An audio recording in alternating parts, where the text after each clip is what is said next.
School Bokaro steel city में हार्दिक स्वागत करते हैं। आज इस प्रतिष्ठित सभा में आप सभी को पाकर हमें अत्यंत हर्ष हो रहा है।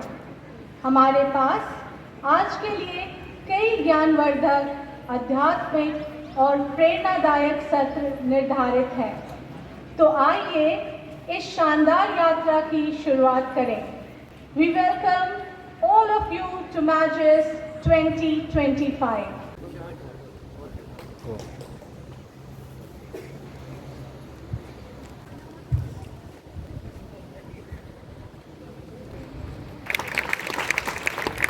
तुम्हारी ज्योति मनुष्य के सामने चमकती रहे, जिससे वे तुम्हारे भले कामों को देखकर स्वर्गीय पिता की महिमा करें।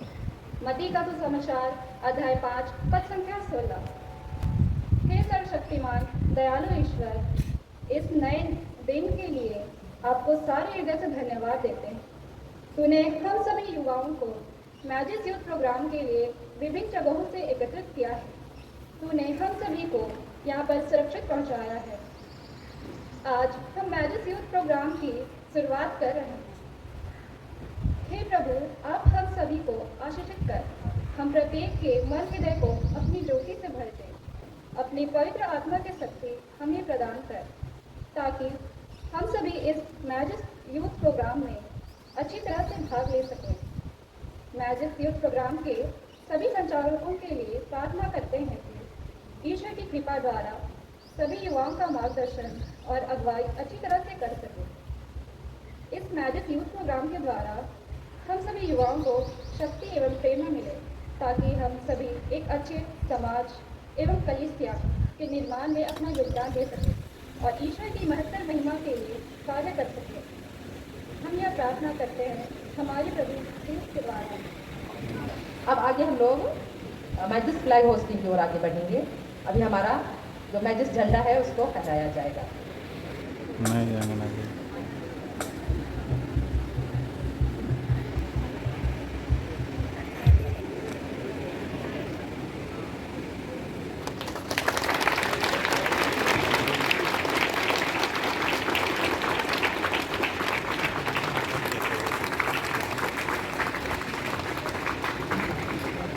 I declare Magis 2025 to be open.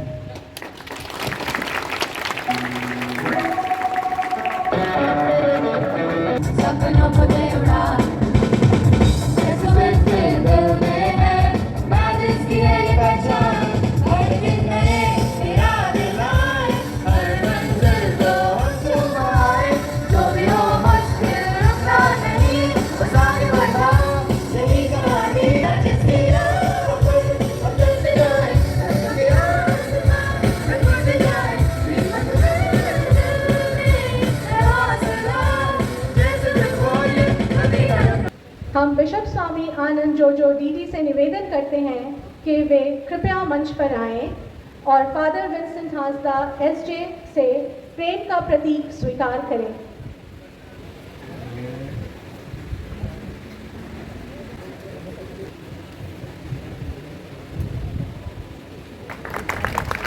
जोरदार तालियों से हम लोग स्वागत करेंगे। बिशप स्वामी से आग्रह करती हूँ कि वे यूथ को कृपया संबोधित करें। Study Father Vincent Hasta, Hyderabad District Province के Provincial Superior, Study Father Anil, SSC के Father Rector, आदरणीय father Arun, saint Xavier's school Bokaro के प्रिंसिपल, फादर निर्मल जो मैजिस 2025 के संयोजक हैं, फादर रोशन और अन्य सभी बोकारो स्टील सिटी समुदाय के यीशु समाजी पुरोहित भाइयों और अन्य स्थानों से आए हुए हमारे पुरोहित भाइयों, धर्म प्रांतीय स्तर पर हमारे सभी पुरोहित भाइयों, शिक्षक शिक्षिकाएं, विद्यार्थीगण, प्यारे बेटे बेटियों, 2025 में मैजिस का मुख्य थीम के रूप में लिया गया है pilgrims of hope. yielding through greater love and service, यही इसका उद्देश्य है। और कहा जाए तो इसका हिंदी में सरल भाषा में हम समझ सकते हैं, कह सकते हैं, आशा के तीर्थ यात्री हम बने इस दुनिया में, क्योंकि कलीसिया का यही थीम है, यही जुबली वर्ष का थीम है। और उस आशा के तीर्थ यात्री बनने में किस तरह हम एक दूसरे के लिए प्रेम और सेवा से प्रेरित होकर आशा के तीर्थ यात्री बनने में मदद कर सकते हैं, और इस क्रम को किस रूप में हम न केवल अधिक लेकिन बेहतर ढंग से हम लोग कर सकते हैं। मैं सोचता हूँ यही इसी को लक्ष्य रखते हुए हम लोगों को इस वर्ष या थीम दिया गया है, जो बहुत अच्छा है, बहुत सटीक, उपयुक्त, जरूरी भी है। इसलिए मैं कहता हूं कि हम सभी कोई यात्रा पर निकल चुके व्यक्ति होंगे हैं, हम सबको यात्रा कर रहे हैं, या जर्नी टुवर्ड्स द डेस्टिनेशन। लेकिन इस यात्रा में मैं देख रहा हूं, अनुभव भी कर रहा हूं कि यह जीवन यात्रा बहुत कठिन हो चला है, बहुत कठिन हो चला है। और बहुत बार ये यात्रा जारी रखना मुश्किल हो गया है। इस तरह की परिस्थिति हम लोग देख रहे हैं व्यक्तिगत जीवन में, परिवारों में, समाज और हमारे कातली कलीसिया में, मेरे धर्मप्रांत हजारीबाग में, डाल्टनगंज में, पूरे झारखंड क्षेत्रीय कलीसिया में, राज्य में, देश में, पूरी मानव जाति में। तो इसी को ध्यान में रखते हुए, क्योंकि यह यात्रा कठिन हो चुका है, लेकिन हम सबों को बढ़ना है, तो इस क्रम में क्या शक्ति और क्या उपाय हो सकता है जो हम सबों की गति को निरंतर बनाए रख सकता है, यात्रा की गति को बनाए रख सकता है। इसी को सोचते हुए हमारे संत पिता ने आशा के तीर्थ यात्री का वर्ष घोषित किया है। हम लोग जुबली वर्ष में हैं, तो इसलिए आज हम सीख करके जाएं कि इस यात्रा को जारी रखने के लिए दृढ़ आशा के स्रोत हमारे कलीसिया के विश्वास के अनुसार, हमारे विश्वास के अनुसार कोई दूसरा व्यक्ति नहीं है, वो हमारा ईसा मसीह है, यीशु ख्रिस्त। वही हमारे आशा के आधार है, वही हमारे आशा के आधार है। और हम आज उसी पर अपने आप को आधारित, उसी पर नजर गाड़ कर चलते हुए अपनी यात्रा को जारी रखें। इसलिए हम जितना आशावान बनेंगे, उसका स्तर उतना ही मजबूत होगा, जितना दृढ़ आशा हम अपने मुक्तिदाता ईसा मसीह प्रभु यीशु पर हम लोग रख पाएंगे। इसलिए सब कुछ बदलने वाला है, सब कुछ बदल जाएगा, सब कुछ नष्ट हो जाएगा, लेकिन प्रभु यीशु ख्रिस्त जो अल्फा और ओमेगा है, आदि और अंत है, सब कुछ के रचयिता है, सब कुछ के पालन करता है, सब कुछ के दाता है, सब कुछ संभालने वाला ईश्वर है, उस पर आशा रखना ही जीवन का फॉर्मूला है। अगर उस पर आशा नहीं रखेंगे तो हम आगे नहीं बढ़ पाएंगे, हम लोग जी नहीं सकेंगे। तो यही पहली बिंदु है कि हम दृढ़ आशा रखें उस पर जो आशा के स्रोत अर्थात ईसा मसीह प्रभु यीशु पर हम दृढ़ आशा रखें। दूसरी बात कि हम उससे संबंध रखें, ना टूटने वाला संबंध।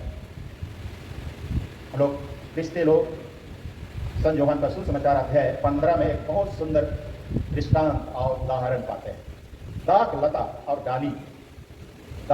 डाली, जिस तरह दोनों में संबंध होता है तभी उसमें पेड़ में जीवन होता है, उसमें फूल और फल लगते हैं। इसी तरह हमारा जीवन भी उस जीवनदाता और आशा के स्रोत ईश्वर से संबंध बनाए रखने की आवश्यकता है। आज के सवेरे के प्रवचन में हमने याद ही सुना कि वो टूट सकता है। कैसे? हमारी कमजोरी, पाप और हमारे कमजोर स्वभाव के कारण टूट सकता है, लेकिन वो जोड़ भी सकता है, जोड़ सकता है वो प्रभु ईश्वर। इसलिए हम लोग उस ईश्वर से जुड़े रहें, उससे हम सटे रहें, उससे हम चिपके रहें।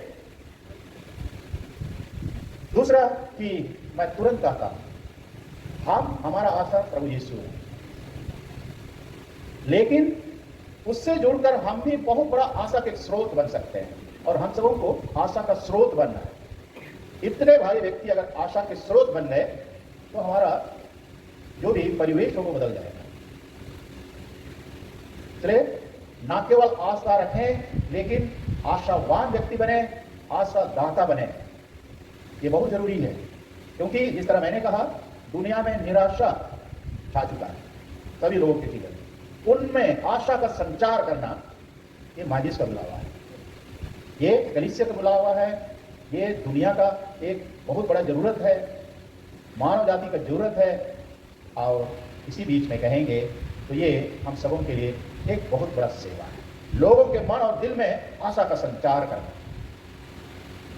इसलिए आप ना केवल आशा रखें, लेकिन आशा प्रदान करने वाला व्यक्ति बने। यही एक बहुत बड़ी डिमांड है, बहुत बड़ी डिमांड है कि हम आशा देने वाला व्यक्ति बन सके, परिवार में, समाज में, कलीसिया में, परिवारों में, हमारे समाज में, ताकि जीवन आगे बढ़ता जाए, सबों का जीवन सहज हो सके हमारे उस तरह के विचार, व्यवहार और सेवा के द्वारा। इसलिए हम आशा प्रदान करने वाले व्यक्ति, युवक और युवती बने। और कैसे बन सकते हैं? सबसे पहले इसके लिए हमको सकारात्मक सोच वाला व्यक्ति बनने की आवश्यकता है। सकारात्मक सोच कि ईश्वर की कृपा से मैं सब कुछ कर सकता हूं और उसके बिना कुछ नहीं कर सकता। इस तरह का सकारात्मक सोच, मैं कर सकता हूं उसकी कृपा से, जो मेरे आशा के आधार है। इस तरह का मजबूत सोच आप में होता है। बहुत बार मैं देखता हूं कि हमारे विद्यालयों में हमारे बच्चे बहुत उनका परफॉर्मेंस थोड़ा कमजोर होता है।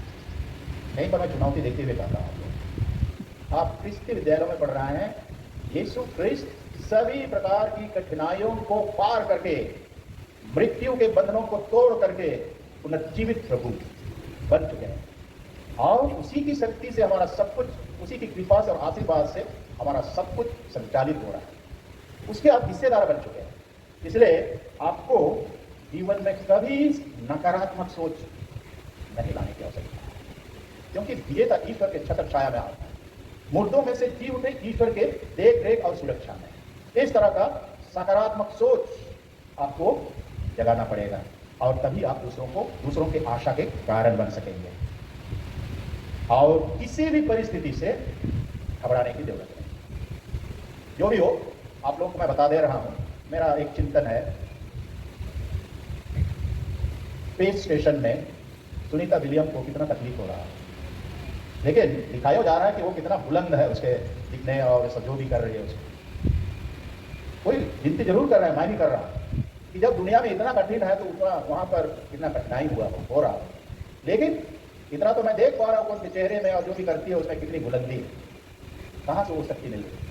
मैं कभी कभी इस पर चिंतन भी कर रहा हूं। तो देखिए, इस तरह का सकारात्मक सोच और इस तरह का कुछ जीवन में करने की क्षमता उसी व्यक्ति को मिलेगा जिसने अपने सब कुछ का आधार जीवनदाता ईश्वर, पुनर्जीवित प्रभु पर कर चुका है। वही व्यक्ति कर सकता है, और इसी के लिए आपको मैं आमंत्रित करता हूं। जो सकारात्मक व्यक्ति है वही अच्छा काम कर सकता है, सेवा काम कर सकता है। नकारात्मक सोच में फंसा व्यक्ति उस दलदल में फंसे व्यक्ति की तरह है जिससे कभी नहीं निकल पाएगा। इसलिए आप बचे रहिए और निरंतर एक सकारात्मक सोच बनाते हुए सकारात्मक कदम उठाइए और जीवन में बहुत अच्छा काम करते जाइए। दूसरे शब्दों में कहेंगे तो सकारात्मक सोच आपको आत्मविश्वास प्रदान करेगा, जो बहुत जरूरी है। Positive energy, positive thinking will generate positive energy. इसलिए आपको आत्मविश्वास करना होगा कि उसकी कृपा से मैं हूं, रहूंगा और अच्छा काम कर पाऊंगा। तो इस तरह का सोच बहुत जरूरी है। और इसके साथ मैं सलाह देना चाहूंगा, सकारात्मक सोच वाले लोगों का संबंध और उनका तांता लग जाना चाहिए दुनिया। कनेक्टिविटी उन लोगों के साथ हो जो पॉजिटिव माइंड वाले हैं, पॉजिटिव सोचने वाले हैं, सकारात्मक सोच सोचने वाले व्यक्ति हैं। उन लोगों के साथ आप जुड़ जाइए तो देखिए आप परिवार में, समाज में, देश और दुनिया में अच्छा परिवर्तन ला सकें। इस तरह का नेटवर्किंग हम लोगों को तैयार करने की आवश्यकता है। जो सकारात्मक सोच रखते हैं उनका एक टीम बनना होगा, उनकी कड़ी बननी होगी, तब बहुत सारा काम, अच्छाई का काम इस दुनिया में होगा। और ऐसे हम बहुत कुछ हमारे विद्यालयों में प्राप्त कर रहे हैं। कभी भी इनको आप बेकार मत सोचें। मैं अभी तक जिस क्लास का किताब मैंने पढ़ा है उसको अभी तक मैं संजोए रखा। कभी कभी मैं देखता, क्योंकि कभी ना कभी वो आपको काम देगा। जब मैं रोम पढ़ने गया, वहां से जब लौट रहा था तो मैं वहां भी जो पुस्तक पढ़ा था सबको मैं ढोके लाया। जरूर बहुत खर्चा हुआ, लेकिन अभी तक वो मेरे पास। इस तरह का लगाव हमको अच्छी पुस्तकों से, अच्छे व्यक्तियों से, सकारात्मक सोच वाले व्यक्ति से हम लोग को जुड़ना होगा। और इस तरह इस धरती को हम लोग को शक्ति से भर देना है, आशा से भर देना है, अच्छाई से भर देना है। और इसी के जगह पर बुराई को खत्म करना है, कमजोरी को खत्म करना है, कम करके खत्म कर देना है। इस तरह का चुनौतीपूर्ण निमंत्रण के साथ मेरे दृष्टिकोण से आप यहाँ उपस्थित हैं। तो यहाँ से जा करके आपका सोच, बात, व्यवहार, पढ़ाई लिखाई करने का तरीका बिल्कुल बदलने की आवश्यकता है, ताकि आप माजिस में सहभागी हुए युवक और युवती के रूप में परिवर्तन ला सके हमारे परिवारों में, समाज में और देश और दुनिया में। मैं इसी की शुभकामना देता हूँ। बहुत बहुत धन्यवाद। ईश्वर का प्यार और आशीर्वाद।